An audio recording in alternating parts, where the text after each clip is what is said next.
teníamos una cirugía de anginas para Alejandro. No hago largo el cuento, a los 3 días nos dicen que Alejandro tiene muerte cerebral y que sería un acto de generosidad el que donáramos sus órganos. Acababa yo de firmar el papel donde decía que sí queríamos donar los órganos y se acercó mi mamá a mí en el pasillo del hospital y me dijo, tenemos que hacer algo por la donación de órganos. Y yo, ¿qué? Sí, ¿de ¿cómo? quién me hablas? Sí, y en eso se acerca mi papá y dice, ¿de qué hablan? Mi mamá que quiere hacer algo por la donación de órganos. Y me dice, por supuesto que sí. La muerte de Alejandro para mí fue un antes y un después en dejarme caer, en abandonarme. Y yo creo que de ahí parte la resiliencia. Y la muerte duele.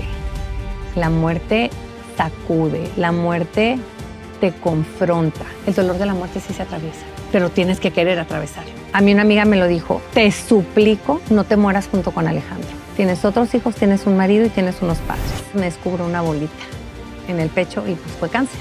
Y me atrevo a decirles que fue mucho más duro el proceso de pasar por cáncer que el proceso de duelar al Alejandro. Me metí a bañar de reversa al espejo porque no me quería ni ver. O sea, yo dije, no voy a ver nada. O sea, no quiero ver, no quiero ver, no quiero ver. Pero pues cuando me salí y me vi, de verdad hay que pedir por todas las mujeres que hemos pasado por eso. Es un monstruo y tienes que aceptar la enfermedad desde donde estás. Y una forma de atravesar el dolor es reírte de él y reírte de él en su cara. El dolor no se supera si no se atraviesa.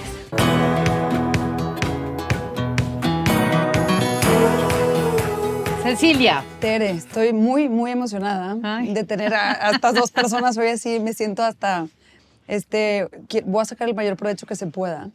Y la Adriana, como yo le digo, porque es del norte y si se me sale más el acento norteño no es mi culpa, pero me lo pega. La Adriana es una persona que yo conocí hace relativamente poco tiempo, organizando un torneo deportivo. Ajá. Y la verdad siempre hubo mucha química y te agradezco que estés aquí, que te hayas tomado el tiempo, porque sé que eres una persona ocupada. Entonces, normalmente la gente te asocia con la fundación, con lo que haces, con el podcast. Y a mí, en esta ocasión, me gustaría como que hablar de quién es la Adriana. O sea, sí hablaremos de la fundación un poquito y de lo que has vivido, pero sí creo que no eres eso. O sea, eres la Adriana. Entonces, sí me gustaría como que nos platiques un poquito cómo eres de hija, cómo eres de mamá, cómo eres de... O sea, como tus partes de mujer. Entonces, yo sé que acabas de tener una gran pérdida, que es de tu papá, pero no sé si nos quieras platicar un poquito tu vida de la parte de hija, como hija. Ok, la Adriana. ¿Quién es la Adriana? Mi mamá te diría que la más batallosa de mis hermanos, la más enfermiza de mis hermanos, la más vulnerable de mis hermanos, la más llorona de mis hermanos, el sándwich. Ok, ¿cuántos hermanos tienes? Somos 5, Lucy, Charlie, yo, María y Ricardo. Los sándwiches siempre traen ahí como una vibra, Algo, ¿no? un algo. Sí, Un algo.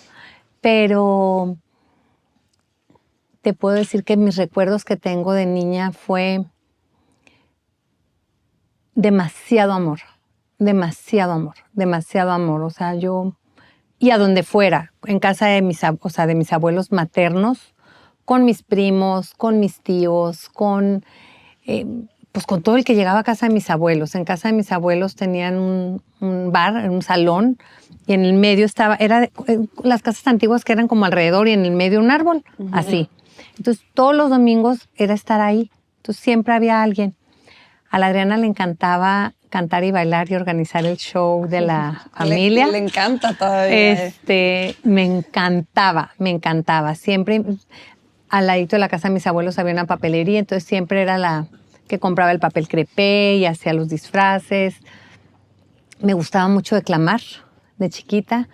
Mi abuelo paterno estuvo siempre muy metido en la política, entonces siempre me invitaba a sus comidas políticas, a que yo ni sabía que eran comidas políticas, pero me decía, ahora este señor hazle un poema, y resulta que era el gobernador de no sé qué, y ahora el delegado del no sé cuánto, y de verdad me acuerdo que inventaba las poesías en ese momento, y mi abuelo me decía, la dijiste muy bien, y no sabía por las poesías, pero les inventaba poesías. Fui una hermana más pegada hacia abajo que a los de arriba. Okay. La Luz y mi hermana, que hoy por hoy nos vamos de boca las dos por las dos, me superbuleaba. Siempre, o sea, los platillos de pewter los agarraba de platillo volador y me los aventaba y yo nomás tenía que esquivar. Y así fue mi infancia. ¿Qué hacíamos los fines de semana? Ir a casa de mis abuelos o ir a pescar. A mi papá y a mi mamá les gustaba mucho llevarnos a pescar.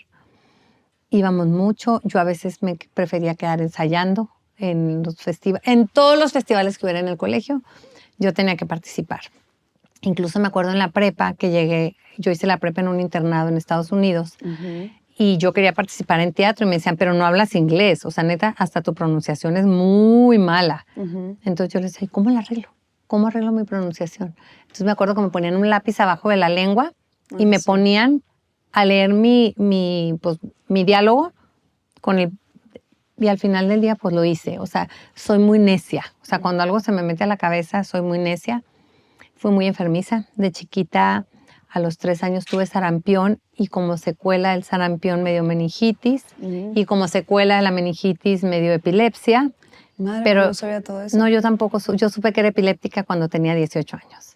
O sea, viví de los 3 a los 18 ignorante de mi epilepsia.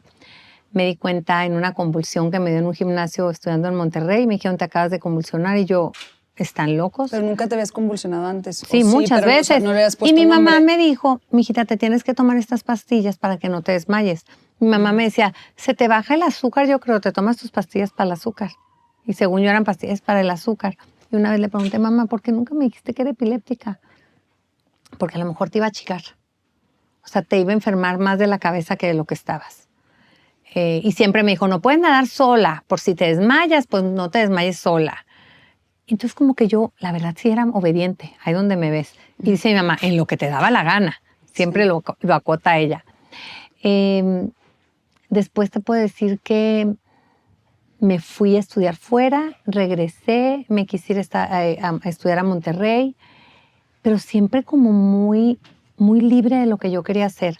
Fui una niña que no... tenía que pedir permisos. O sea, yo nomás avisaba, voy a ir a tal lugar. Y mi papá tenía una frase, ¿tienes permiso o no tienes dinero? Entonces, pues yo tenía que ver por dónde sacar mis recursitos si me interesaba ir a alguno de los lugares. Muy enamoradiza, novio 1, novio 2. O sea, me encantaba andar de novia, tener novio, que me llevaran flores. Bueno, era mi hit, sentirme como... wow, Sí, sí, ¿no? Sí. Hasta que conocí al Bebo y caí redondita. ¿A qué edad lo conociste? Pero tenía en el 92, ¿tenía qué? 18 años. No, chavita, en Monterrey. Lo conocí en Monterrey, Ok. pero yo andaba de novia. Entonces decía yo, caray, ¿cómo le haremos? Terminé con mi otro novio y la verdad es que cuando vi al Bebo dije... de aquí soy. Él, o sea, con él, de hecho dije, con él me voy a casar. ¿Cuántos años llevas de casado, Ariana? 27. Okay. Y la verdad, bien padres. O sea, no quiere decir que fácil es, porque luego mucha gente piensa que 27 años son muy padres siempre. No.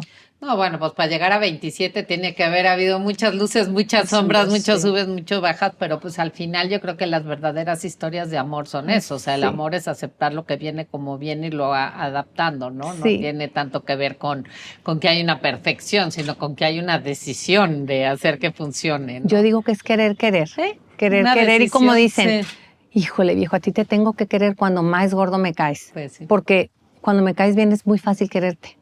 Entonces, cuando me cae mal. Cuéntame, Adriana, porque pues Cecilia te conoce, pero pues mucha gente que te va a ver aquí, esta niña querida, esta niña creativa, esta niña capaz de transmitir poemas, lo que sea, ¿en qué adulto se convierte? ¿Cuál es la historia que hace que hoy estés tú aquí sentada?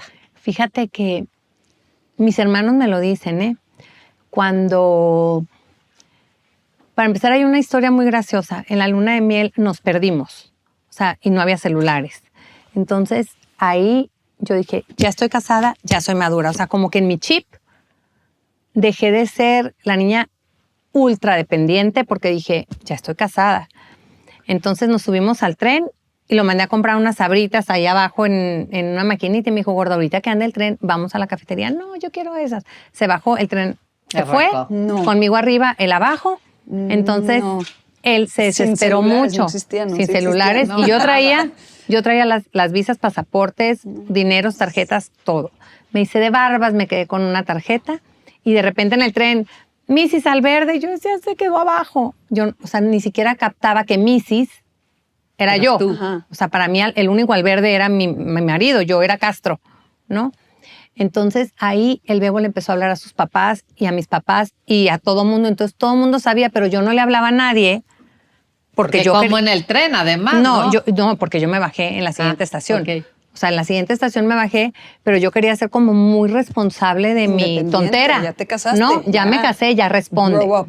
Entonces mi mamá, babosa, el susto que nos metiste y nunca nos hablaste, pero bueno, pues pasó. Y cuando pasa lo del Ale.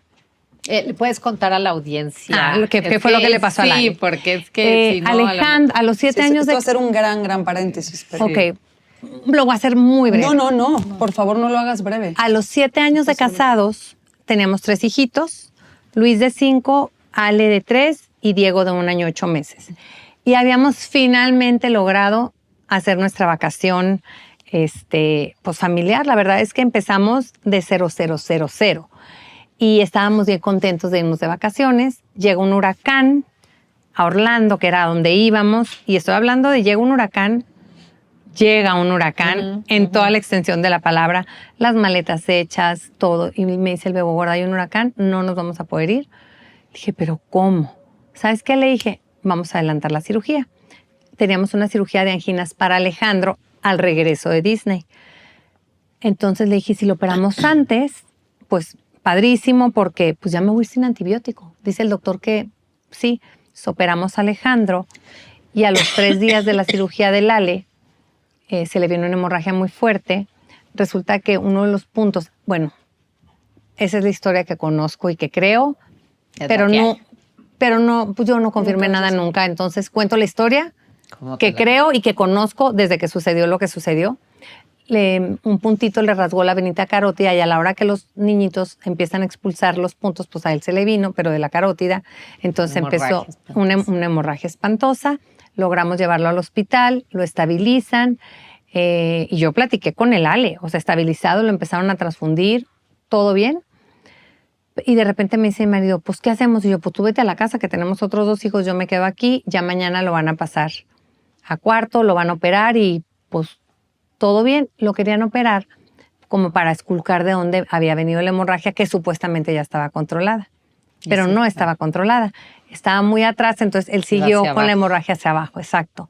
Y de repente a las 2 horas de yo estar solita con el Ale en el hospital, me dice, mami, fúmbale. Pero haz de cuenta, nomás porque está todo muy bonito aquí, pero haz de cuenta que tirábamos así de agua, sangre. Yo nomás lo vi y lo volteé a ver y sus ojitos en blanco. Y en eso nomás escuchas código azul, código azul, código azul, está en paro, está en paro, está en paro. Y a mí lo que más me impacta es incluso ahorita acordarme del Ale con los ojitos en blanco, porque ver a un hijo tuyo en ese estado dices, a la torre, no puedo hacer nada. No habían médicos en ese momento, era puente, entonces estaban unas enfermeras, estaba a lo mejor un médico de guardia que lo llevaron, le hablamos a los doctores, no hago largo el cuento, a los 3 días nos dicen que Alejandro tiene muerte cerebral y que sería un acto de generosidad el que donáramos sus órganos.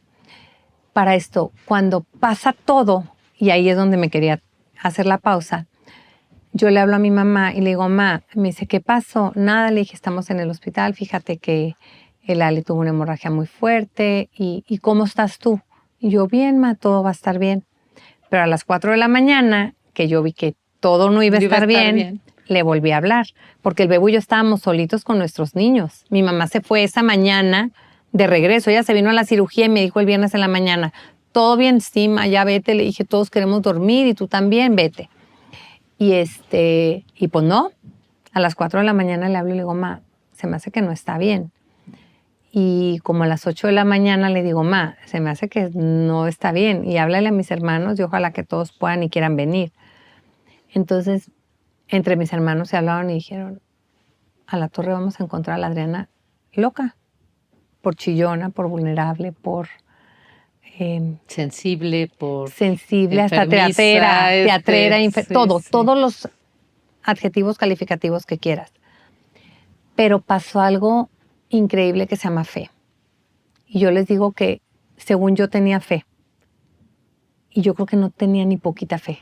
Ese día la descubrí toda. Y la descubrí porque mi marido me dijo algo hermoso cuando le dije, no quiero que se muera. Y él me dijo, este niño no es tuyo ni mío. Este niño es de Dios y si tiene que ir, se va a ir. Y lo vamos a regresar porque nuestra tarea como padres es soltarlos para que lleguen al cielo. Entonces dije yo, siempre he dicho que me casé con un marciano. Siempre, toda mi vida. Es que sí, es un marciano. Pero bueno, bendito marcianismo, ¿verdad?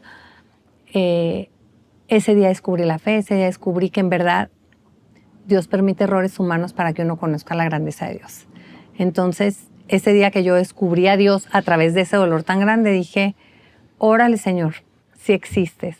Y otra cosa bien impresionante es que en ese momento no tuve miedo.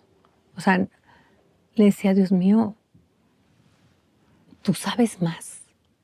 Incluso Lucy, mi hermana, cuando estábamos en la terapia intensiva, nos dejaban pasar de 2 en 2. Entonces yo me acuerdo que sobaba a Lali, le sobaba la frente y le decía, gordo, si te tienes que ir, vete. O sea, tú ahorita en este estado en el que estás, puedes hablar con Jesús y con María, pregúntales qué tienes que hacer y hazles caso. O sea, tu mamá es burra comparado con lo que ellos te digan. Lo que ellos te digan es lo que tú tienes que hacer. Y la Lucy, mi hermana, le decía, estás loca, tu mamá está loca. Tu mamá no está pensando. Te tienes que quedar, Alejandro. No le hagas caso a tu mamá. Pero pues los niños son obedientes al final. Y a las pocas horas pues nos dijeron que Alejandro tenía muerte cerebral y de ahí viene la donación de órganos y de ahí viene el profundo milagro, porque todo el mundo rezaba por un milagro. O sea, la gente nos decía, ¿qué hacemos? Y pues recen por un milagro. Y mi marido fue muy lindo porque él decía, es que el milagro está en la conversión. Y yo, ¿en qué? En la conversión de las personas. Entonces, cuando alguien te diga qué tienen que hacer, tú pídeles que se confiesen y que comulguen. Entonces, cuando alguien llegaba con nosotros, pues, confiesen y comulguen. Y la verdad, yo lo decía como... Automático. En automático, porque él me lo decía. Entonces, yo creo que fue un antes y un después. O sea, la muerte de Alejandro para mí fue un antes y un después en dejarme caer, en abandonarme. Y yo creo que de ahí parte la resiliencia de las personas. O sea, todos somos resilientes, pero no sabemos. Y cuando descubrimos que somos resilientes, cuando soltamos lo que tenemos apretado, ¿no? Entonces, ahí solté y dije, Señor, mi vida es tuya, no va a ser la de mis hijos. O sea, yo soy tuya, porque eso sí siempre me he sabido de él. Siempre, ¿por qué? No sé quién me lo dijo, no sé quién me lo inculcó, no sé quién me lo metió en el cerebro. No me acuerdo, me pueden matar a mí ahorita aquí. Yo te quiero hacer una pregunta, Adriana, porque a veces parecería, cuando veo a personas tan resilientes como tú, que del dolor, digamos que un poco como los japoneses, que de la grieta del dolor la has llenado de oro, ¿no? Podría pasar que muchas veces la gente no se siente identificada en medio del dolor, porque a veces te ven un poquito ya cuando has podido tocar esta luz, pero debe haber sido, y creo que esto es importante saber, que puedes sentir mucha sombra, puedes sentir miedo, coraje, tristeza, y eso no quiere decir que no estás hecho para después iluminar desde el dolor. O sea, a veces siento que cuando alguien ve a la gente tan fuerte y tan bien y tan sobrepuesta como que no, pues eso no es para mí, porque a mí me está llevando el demonio, ¿no? Es que ni siquiera soy fuerte. Es que ni siquiera soy fuerte. ¿Cómo viviste? Por Dios que no. Se necesita fuerza, no solo, digo, para dejar ir un se hijo, necesita pues no te voluntad. queda, pero sobre todo esta generosidad de los órganos, porque siento que al final ese es el mensaje. Incluso cuando parecería que ya no hay vida, se puede dar vida, ¿no? Entonces, ¿de dónde te agarras? ¿O cuál es ese proceso por si alguien algún día, que esperemos sea nadie, pero si alguien algún día se encuentra con una circunstancia así, ¿de qué columna te agarras para tomar una decisión así? Mira, yo creo que son 3 cosas. Primero decirles, la muerte es hija del maíz. La muerte va a doler. Yo siempre digo, no tiene romántico. Sí, no. La muerte es una cabrita grandota. Y la muerte duele. La muerte sacude, la muerte te confronta. Pero justo ahí, cuando la muerte te confronta, es cuando tú tienes que decir ni más. y te voy a atravesar. O sea, todo el dolor que tú me estás produciendo en este momento, te voy a atravesar. Lo voy a cruzar, ¿no? Lo tengo que cruzar. Y lo tengo que cruzar porque habemos más alrededor. Y uno no se puede quedar ensimismado en tu propio dolor, porque entonces te llevas de corbata a todos. Entonces, lo único que tienes que hacer es atravesar el dolor. Y pareciera, o sea, es como si ahorita quisiera yo atravesar este dedo, no va a atravesar. El dolor de la muerte sí se atraviesa, pero tienes que querer atravesarlo. Y tienes que saber que atravesar el dolor de la muerte, duele. Útales. O sea, es desgarrarte. O sea, es espantoso. O sea, es levantarte un día y no tener fuerza en las piernas de verdad para incorporarte hasta para ir al baño. Es decir, no quiero. O sea, ¿por qué me tiene que doler tanto? El dolor de la muerte y el dolor de la muerte de alguien que amas se te mueve todo. Se te mueve todo. O sea, pierdes brújula, pierdes sentido, pierdes todo. Y lo único que alguien que amas que está fuera del ciclo normal de la vida, exacto, porque obviamente duele terriblemente perder a un papá, bueno, dímelo a mí, a una mamá, pero a un niñito, a un hijito, pues hay veces que además eso es un agraviante peor para el dolor, ¿no? Porque además hay algo bien grande, la culpa. Okay. La culpa de no haber sido lo suficientemente buena mamá, porque uno cree que como mamá puedes. A nosotros nos dijeron las mamás son súper poderosas. Pues ni tanto, burra. O sea, ni tanto porque no lo puedo salvar. Porque no lo pude salvar. Entonces, mentira que somos poderosas. Porque al final del día, sobre la vida de las personas, nadie dispone. Solo uno. Y la línea ya está ahí. Entonces, ¿cómo me paso? Cada 21 de septiembre, tú que me dices eres fuerte, cada 21 de septiembre me hago chiquitita, chiquitita, chiquitita, chiquitita y me permito hacerme chiquita y me permito dolerme y me permito traer un genio de la fregada y aviso, eso sí, nomás pido permiso. Nadie se me acerque, déjenme doler. Déjenme en paz. Y me voy a dar permiso todos los 21 de septiembre de rasgarme las vestiduras. Pero el 22 me levanto de nuevo. Y me programo. Y te tienes que programar y tienes que tener esa capacidad de decir, con una fregada, si no te programas tú, ¿quién lo va a hacer por ti? Nadie. Porque también es muy fácil victimizarte y decir, el 21 me eché chiquita. Pues ya me acomodé porque todo el mundo, ¿qué quieres comer? ¿Qué te doy? Sí, y miles de mensajes. Está bien padre. Está bien padre que te manden flores, que te manden chocolates. Ay, tu chocolate favorito. Ay, te trajimos el chile en nogada que te fascina. Qué delicia. Y ay, pues sí, si me quedo así. ¿Qué se necesita para hacer eso? O sea, para ahí decir, voy. aquí Obviamente, me rompo, luego mañana empiezo. O sea, voluntad. No, voluntad, sí, pero a ver, ahí me voy. O sea, obviamente hay una fe, eso sin duda, pero para mí la fe no es un concepto abstracto, es algo que se vive, que se toca, que se vibra o no se tiene, ¿no? Ajá. Pero sí creo que humanamente todos tenemos algunas columnas de las que nos agarramos para echar a andar esa voluntad que está dañada, que está rota, que está herida, que está sangrando. Entonces, yo le llamo anclas. ¿cuáles fueron esas anclas que dices? ¿Sabes que el día 22, no de ahorita, años después, que me queda claro, de ahí, ¿cuáles son esas anclas? ¿Cuáles fueron las tuyas? Entiendo que cada quien tiene las suyas, pero creo que yo las tengo clarísimas. Nos ayuda a saber cuáles son las propias. Mi primer ancla, y sé que no es algo abstracto, pero es mi fe. O sea, el creer, mi segunda y más importante ancla es mi familia. O sea, a mí una amiga me lo dijo, te suplico, no te mueras junto con Alejandro. Tienes otros hijos, tienes un marido y tienes unos padres. Entonces, para mí fueron las palabras, yo creo, más sabias que me pudieron haber dicho. Esa fue tu chispa. Yo con la cajita de cenizas de mi hijo en las manos. Íbamos entrando a misa. Y de verdad, llegó corriendo y me dijo, Adri, te tengo que decir algo, por favor. Cuando se murió mi hermano, mi mamá se fue junto con él en vida. No lo hagas. Entonces, para mí esas fueron de verdad haz de cuenta, un cimiento. En ese momento se abrió la tierra y me cimenté.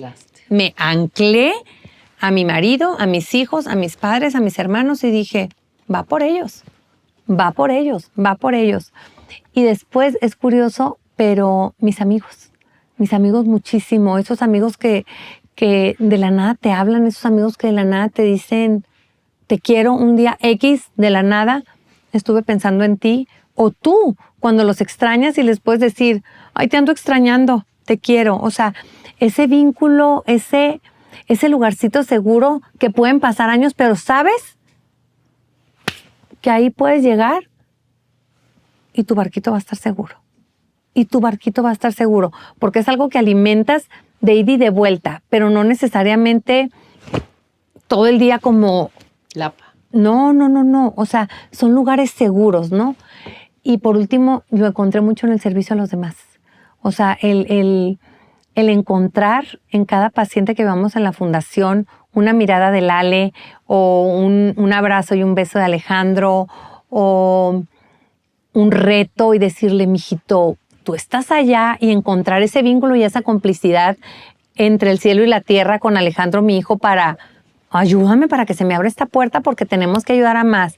Entonces, fue el haberle encontrado sentido. O sea, al final del día, y curiosamente, el verano previo a que muriera Alejandro, yo leí El hombre en busca de sentido. Uh-huh. Entonces, había muchas partes del libro que me sostenían.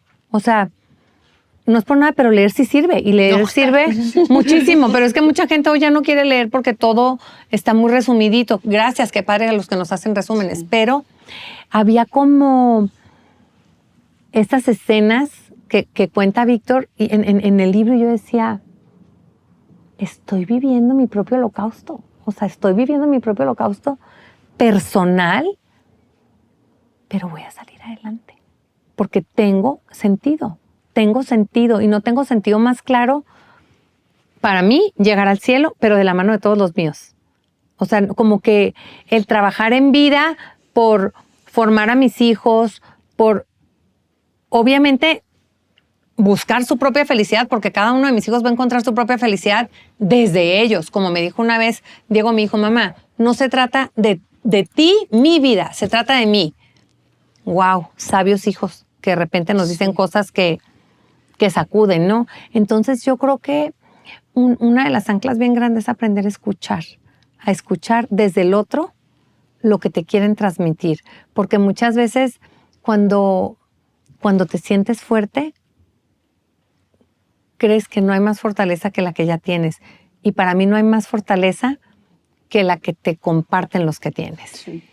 Yo quiero preguntar, ¿en qué momento del proceso dices, voy a hacer una fundación? O sea, porque cuando vives ese shock y ese trauma, ¿en qué momento te fuiste alejando y dijiste, quiero hacer una fundación?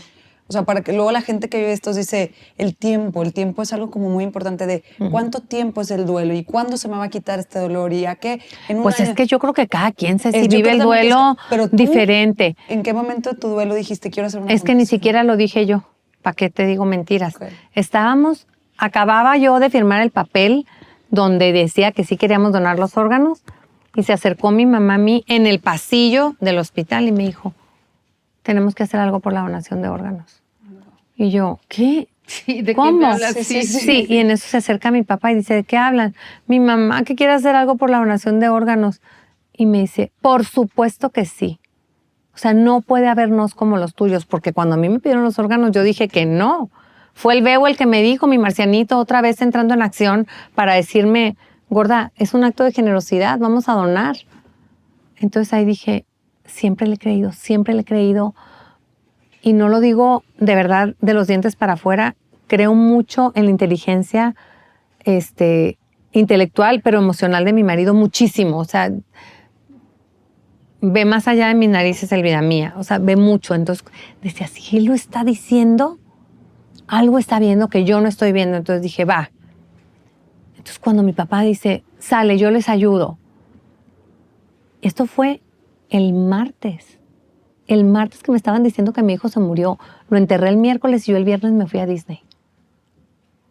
Yo te quería preguntar esta parte, a ver, los duelos son personales, tremendamente personales, pero son colectivos, porque cuando una mamá está en duelo, cuando una esposa está en duelo, tu esposo, o sea, cuando se muere una persona de la familia entera recibe el impacto, ¿no? Pero yo sí creo que las mamás, sin ser superpoderosas, porque es para bien y para mal, bendito sea Dios, no somos superpoderosas. Llevamos mucho, ponemos mucho el tono, la tonalidad de los sentimientos. Sobre todo tú tenías hijos chiquitos, o sea, que te voltean a ver. Y creo que para mí hay una frase que a mí me cala hondo y trato de vivirla y de sentirla y de aplicarla, que dice que las mamás tenemos tres lecciones que enseñar. Aprender a trabajar sin cansarnos, a sufrir sin rompernos y amar sin rajarnos, ¿no? Y creo que esta parte de sufrir sin rompernos, o sea, se vale hacerse chiquito, se vale llorar, se vale enojarse, se vale esconderse, pero, o sea, se vale doblarse, pero no hay que romperse. Y creo que es impresionante cómo al final, pues somos las maestras del sufrimiento, porque vamos a sufrir y nuestros hijos van a sufrir. O sea, no hay manera de evitarlo, pero a la vez, pues no somos solo las que los enseñamos a caminar sobre dos pies, les tenemos que enseñar a caminar el alma, ¿no? Y en estos duelos colectivos es difícil, ¿no? Porque todos también sangran. Pero yo creo que cuando todos sangramos siempre tiene que haber el que trague el algodón con alcohol. ¿Y es la mamá? O sea, pero dejarte. Porque, por ejemplo, en nuestro caso yo te puedo decir, no sé, repito, no sé si es por mi personalidad, pero yo veía en mi marido, tú imagínate que en esa misma misa donde depositamos las cenizas el miércoles, le dije, nos vamos a ir a Disney el viernes. Y me dijo, ¿estás loca? Y le dije, no, nos tenemos que ir a Disney. Y me dice, porque tus hijos no pueden tener otra pérdida. Y para ellos no ir a Disney va a ser otra pérdida. Muy pegadita, nos vamos a Disney. Y vuelto y me dijo, pues jalo vieja, hay que reagruparnos. Y le dije, exacto. Pero fíjate, hay que reagruparnos. Esa frase me encantó. O sea, sí. en los duelos colectivos, que así suena, hay que reagruparnos. Hay que reagruparnos. Eso es lo que te saca. Y entonces nos fuimos a Disney y yo no te puedo decir, y Disney sigue siendo mi lugar favorito del mundo. O sea, a mí el Bebo, si me quiere halagar, me puede decir, nos vamos el fin a Disney y me voy a ir feliz hoy por hoy. Me encanta ver las alegrías, las tristezas, todo lo que hay ahí revuelto. Y justo fui a vivir eso, o sea, fui a vivir Dumbo con mis hijos, que sí tenía, fui a vivir Peter Pan con mis hijos, que sí tenía, y a darme cuenta de lo que sí había y en lo que me podía anclar. Yo no podía vivir mi vida anclada al que ya no estaba. Y eso no quiere decir que no me calaba el alma y que no me metía a la regadera a llorar encabritada porque no estaba. Incluso con el juguete de Alejandro que venía en la maleta. Porque Luis me dijo, mamá, ¿puedo dejar el juguete de Lale en la maleta? Pues sí. Oye, Adriana, y dices enojada. Encabritada. ¿Te diste chance de enojarte con Dios en algún momento o con quién estabas enojada? Es que con Dios no te puedes enojar tanto. Con yo vida, no me puedo enojar. Yo me enojaba con la situación. Me enojaba conmigo, por mi incapacidad. O sea, yo decía, hubo un detalle en el tema de Ale, que Ale tenía monitoreado el corazón cuando lo estaban transfundiendo. Y llegó una enfermera y el Ale le dijo, oye, ¿me puedes quitar estos? Y le dice la enfermera, no puedo. Ándale. Y Alejandro era necio como pocos. Y la enfermera le dijo, bueno, te los voy a quitar un ratito. Y le dije yo, ¿y se puede? Ay, señor, un ratito para que se tranquilice. No vieron que estaba bajando. Entonces ahí digo, bueno, serás babosa, Adriana. O sea, sí, bueno. Pero después me digo, pues yo no era doctora ni enfermera. Sí. O sea, hoy sobre mi cadáver alguien mueve algo si el doctor no lo dice, ¿no? Pero son aprendizajes y al final del día, y cuando me dices, estabas enojada, sí, con mi capacidad, pero Luis, mi hijo, me ayudó con una frase muy bonita. Me dijo, porque un día le pedí perdón, le dije, gordo, tantos años sintiéndome incapaz de ser una buena mamá para todos, ¿eh? Y para los que parí después, porque parí 2. Entonces, esa culpa, esa responsabilidad de decir, puchalas, ¿y ahora cómo le voy a hacer para ser una buena mamá? O sea, si se me fue un hijo vivo, o sea, lo enterré porque no me pude dar cuenta, porque no pude hacer nada para que no se muriera. ¿Cómo le hago para que los otros 4 no se mueran? Y me dijo Luis, mamá, pues a Dios lo que es de Dios y a la mamá lo que es de la mamá. Hiciste lo que te tocaba. Entonces ahí como que Luis me liberó. Luego otra cosa, estando en terapia, más bien, en cuarto de primaria, Diego, mi hijo, que el que tenía 1 año 8 meses, en cuarto de primaria, empezó a decir, pues yo ya me quiero morir. Mi mamá habla de Lale y es su ídolo y es lo máximo y pues mejor nos morimos. Pues está más padre. No, Adriana. Entonces vamos a terapia y la doctora me dice, el niño no es el problema eres tú, mi reina. Entonces la que tiene que venir a terapia eres tú. Sí, tu niño, pero tu niño en 2 sesiones vamos a salir. El niño lo que quiere es saber que tú estás bien, pero Diego Canijo es hipersensible, hiper. Entonces él sabía que su mamá 10 años después seguía llorando la ausencia de Alejandro. Empecé terapia y la doctora me dijo algo bien bonito. Me dijo, Adri, te tengo que romper. Tienes apretado el corazón. O sea, no estás siendo libre. Y yo, ¿y quién te va a dar permiso a ti de romperme el corazón? Cómete un cuerno. Ni más que me lo vas a romper. Y me dijo, mira, si tú quieres que tu hijo esté bien, te tengo que sanar a ti. Para que sanarte a ti, Tienes que tocar el dolor. tengo que romper el corazón. Entonces le digo a ella, visiblemente, recuerdo el día, vi mi corazón ahí roto. Lo vi en la sala de la terapia. Ahí lo vi. O sea, 10 años después de que falleció fuiste a terapia. Y en esos 10 años te hiciste, como Y a los ella 10 dice, dura. Pues más que dura, limitada en mi capacidad de amar.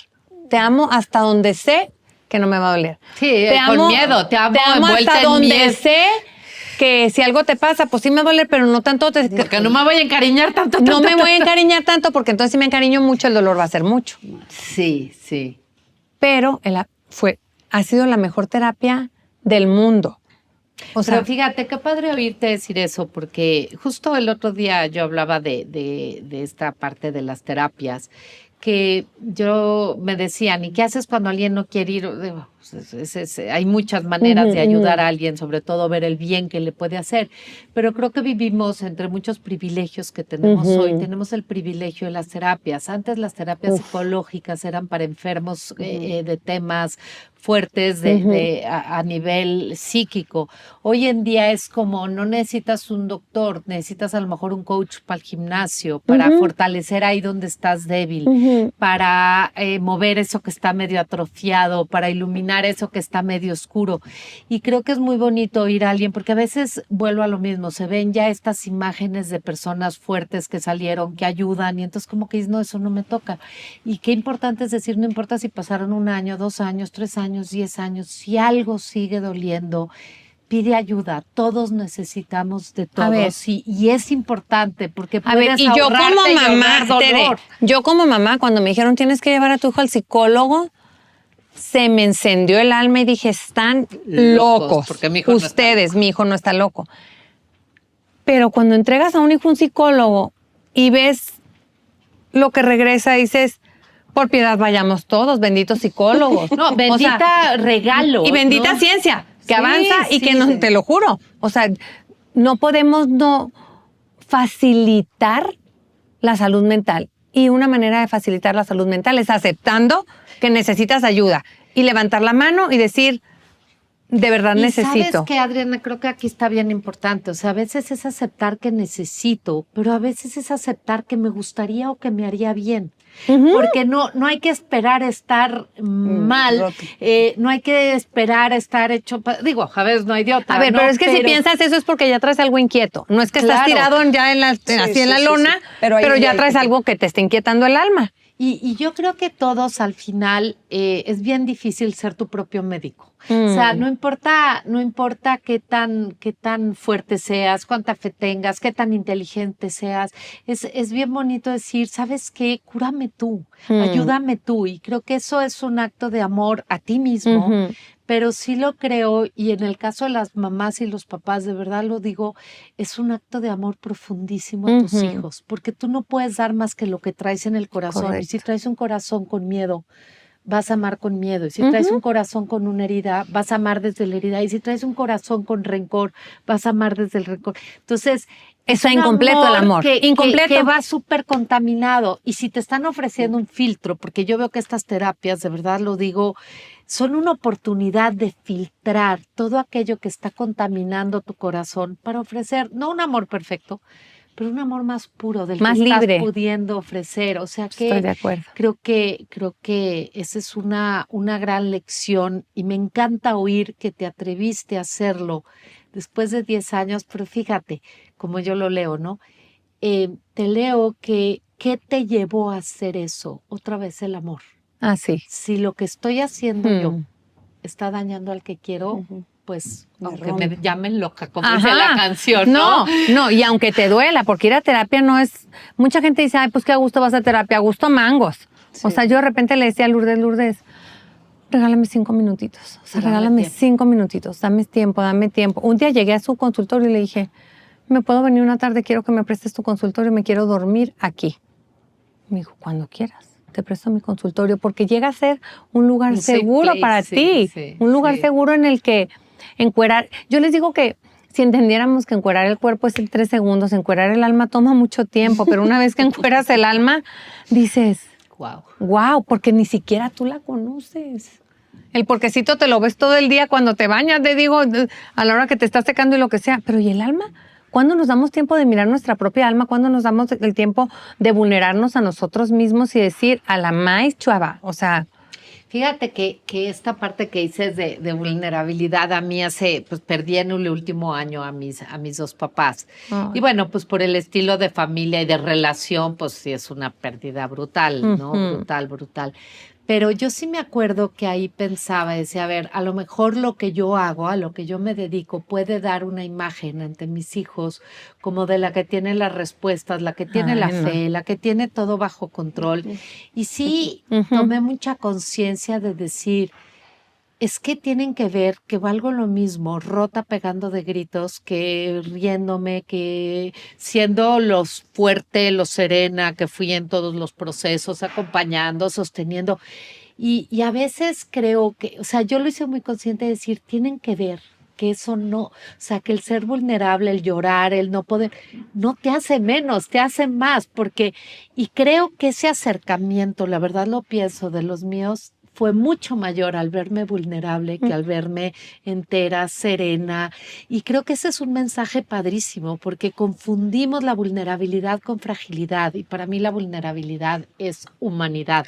Tere, el día que me hicieron la mastectomía, porque tuve cáncer después. Yo ahí iba a ir, pero ahorita lo decimos. Rápido. Tu idea y Rápido. bueno, sí. Y yo no sé si me estoy robando síguele, mucho tiempo, no, ¿eh? no, tenemos Pero yo bueno, terminando mi terapia con mi psicóloga, donde me rompió el corazón, pues yo creo que rompió algo más la mujer, porque la amo con locura.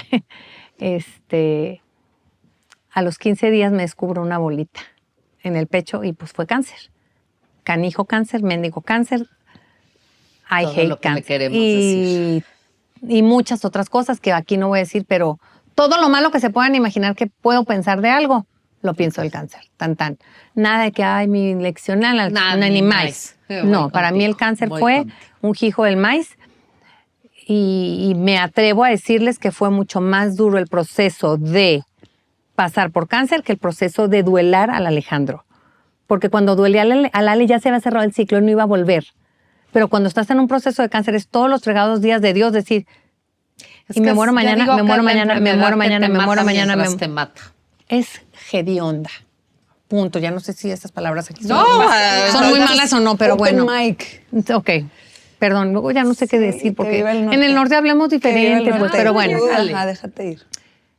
El día que me hicieron la mastectomía, para mí fue el infierno, porque me tuvieron que quitar un poquito de músculo, había permeado ganglio, ahí me dijeron que las quimios, no sé qué historias, todo lo que quieras.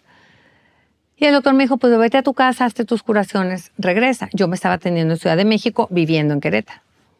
Entonces, el primer día que me iba a quitar las vendas dichosas me dijo, tienes que quitártelas con cuidado. Y ese día al veo a mi marido me dijo, yo te curo. Y le dije, sobre mi cadáver me curas tú. Entonces me dice, qué egoísta. Y le dije, no soy egoísta. No sé ni qué hay ahí. O sea, ¿por qué vas a ver tú ni lo que yo sé que hay?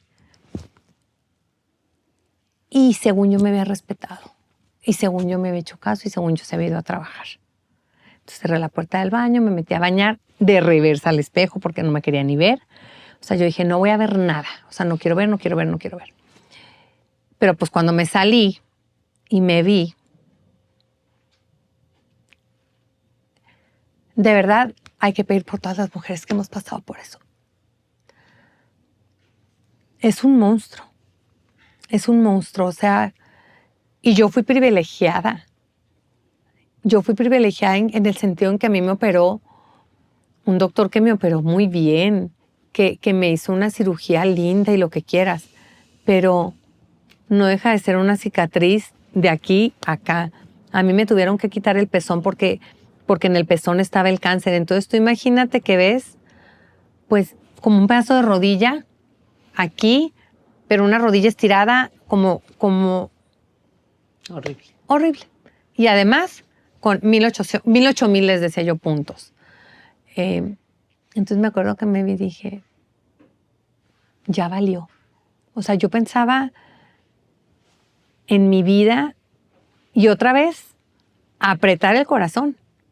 Y yo, no, me costó mucho, Dios mío, me costó sangre romper esa coraza, no quiero volverla, no quiero. Entonces yo lloraba porque mi disyuntiva era pongo coraza, perdón que lo diga así, pero me pongo un brasier para siempre, nadie me va a ver, nunca más en su vida. O sea, yo pensaba en mi relación con mi marido y decía yo, ni muerta me ve así, o sea, antes me muero. Y pues ya valió. O sea, y si él me quiere dejar, pues yo lo voy a entender. O sea, no valgo más. Entonces, la cantidad de cosas que se te vienen a la mente. Muchas. Sí. Y yo permitiendo, o sea, diciendo, pues es válido. O sea, esto no es lo que era. ¿Cómo? O sea, ¿cómo me le voy a presentar así? Entonces, todos estos pensamientos mientras yo berreaba. Pero mi marciano estaba fuera de la puerta, escuchando todo lo que yo repetía, decía o hacía. Y me tocó la puerta. Y me dijo, vieja, ábreme. Y casi, o sea, si hubiera estado adentro, lo pateas. lo pateo. No te voy a abrir. Inmediatamente me puse la bata, me la amarré y dije yo, si se le ocurre tomar la puerta, estoy cubierta. O sea, no me va a ver. Entonces dije, no vas a entrar, no, nunca, nada. Al final del día me dijo, pues no me voy a ir, aquí me voy a quedar y no vas a salir del baño y pues o abres la puerta y entro o abres la puerta y sales y aquí voy a estar. Pues total, dije yo, a la fregada. Si me tiene que ver ya, al toro por los cuernos, que se decida y que tome sus decisiones y que se tiene que ir a agarrar de una vez que de se una vez, vaya todo. De verdad, uno es tonto. No, pues no es tonto, estás en dolor. Estás en pues, dolor. ¿qué? Pues sí, pero cuando uno está en dolor sea Pues sí, babosa, pero- por no decirse... Lo que quieres Ajá. decir. Todos me entendieron, o sea. Entonces me abre la puerta y me dice, please, déjame verte. Y le dije, no, te tengo que curar. Me dijo, a mí el doctor me dijo. Entonces todo el día, vida mía, ¿dónde están los juguitos esos con los que te voy a curar? Y yo, tú no me vas a curar. Ya me curé. Mentirísima que me había curado. O sea, mentirísima. Gordis, no seas necia, me dijo. Entonces dije yo, ya abrí la puerta, ahora me ve. Entonces me acuerdo que cerré los ojos y me quité la bata. Y no, hubo un silencio total. Y dije yo, ya se fue. O sea, ya se fue. Ya se fue. Y abrí los ojos y vi esos ojos hermosos, preciosos de mi marido, porque aparte no están de oferta, son míos, pero son unos ojos hermosísimos, azules perfectos. Me dijo, guau, gorda. Y yo, guau, ¿qué? Como perro ladrando, así, enojada, con coraje, con ganas de, pues era el primero que tenía enfrente. ¿A quién me iba? Madre, pues a él. Entonces me dijo, gorda, es que ve qué bonita estás. Y ahí sí le pegué. Dije, yo se está burlando de mí. Y ñácales, no te puedes burlar de mí. No, me dijo. Lo que te estoy diciendo, te lo estoy diciendo con todas sus letras. Nunca habías estado rota, me dijo. Nunca habías sido vulnerable. Y ahí donde estás, me dijo, eres la mujer más hermosa que puedes ser. Pero ven, me dijo, quiero ser tu lugar seguro.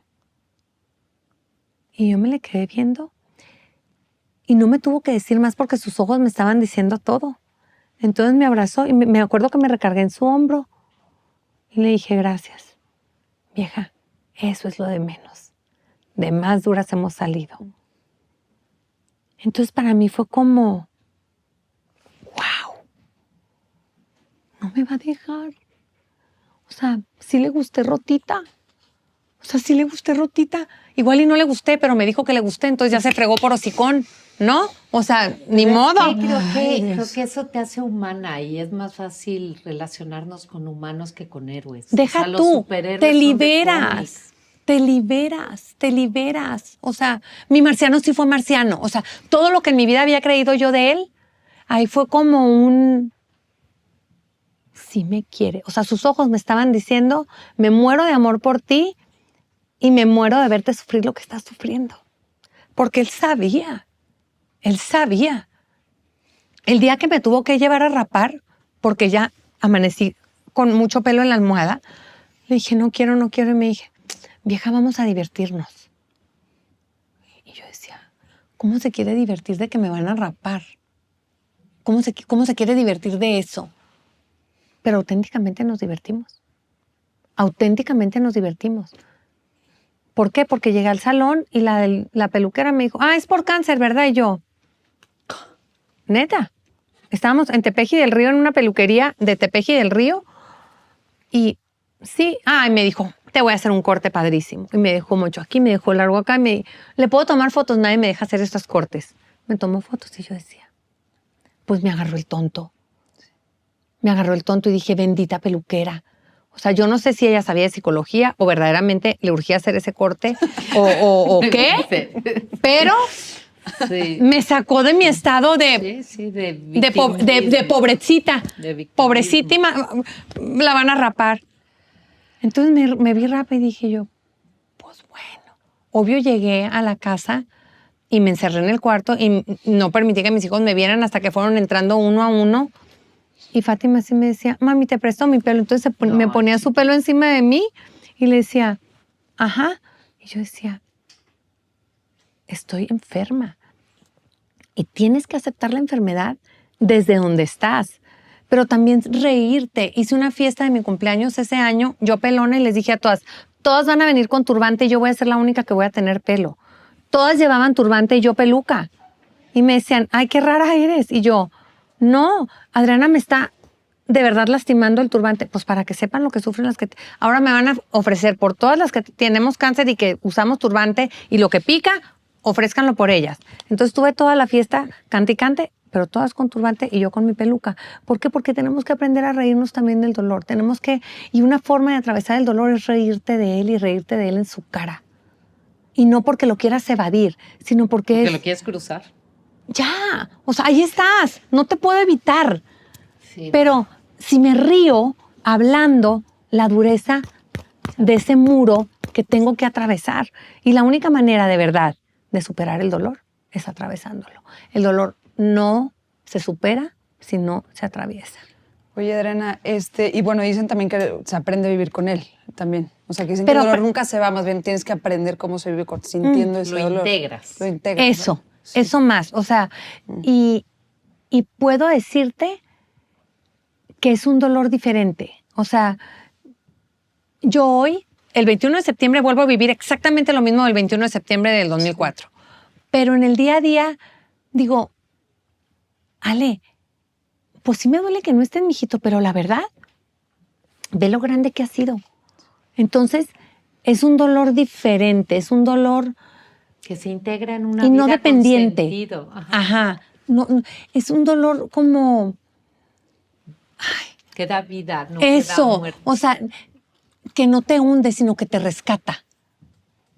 Yo quisiera, Adriana, a ver, tienes una vida muy rica, una historia muy rica en sentimientos, en experiencias, en dolor, en sentido, en ayuda. Y a veces es tanto que nos podemos perder con qué nos quedamos, ¿no? Oh, sí.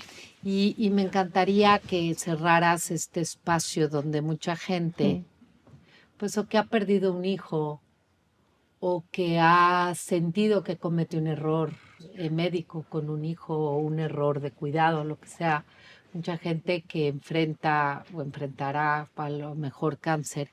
Pues el chiste aquí, siempre decimos, Ceci y yo, es que es exponer nuestras luces y nuestras sombras sin miedo. Pero sí creo que a todos nos sirve a veces llevarnos un mensaje de alguien. Yo tengo mala memoria.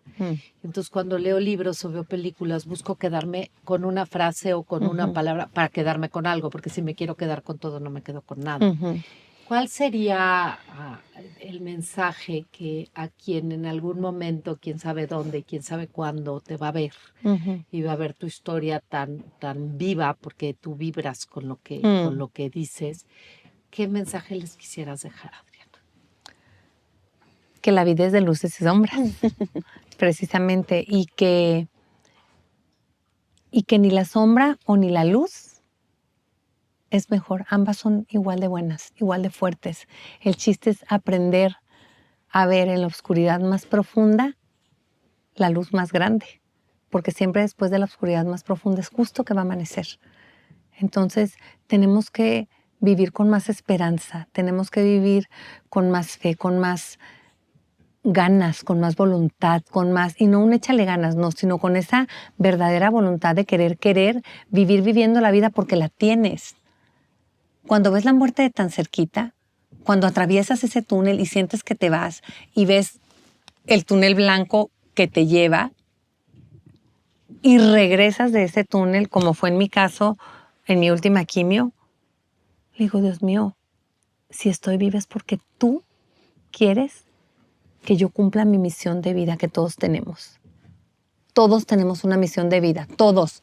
Algunos la tenemos clara, algunos otros no, algunos por descubrir, algunos a lo mejor yo voy a la mitad de esa misión de vida que tenemos que descubrir. Pero yo creo que si tenemos vida es para dar frutos. Y ojalá que todos podamos vivir una vida fértil, no una vida Vivir, así. no sobrevivir, digamos. Es que cuando uno sobrevive la vida, estás muerto en vida y qué flojera. La vida se vive para gozar cada espacio. Yo creo que tenemos que aceptar todo lo que la vida nos ha puesto encima. No todo siempre va a ser en el empaque como uno lo espera recibir, pero al final del día son regalos y son regalos para llevarnos a madurar, son regalos que nos llevan a ser mejores personas para nosotras mismas y para nuestro entorno.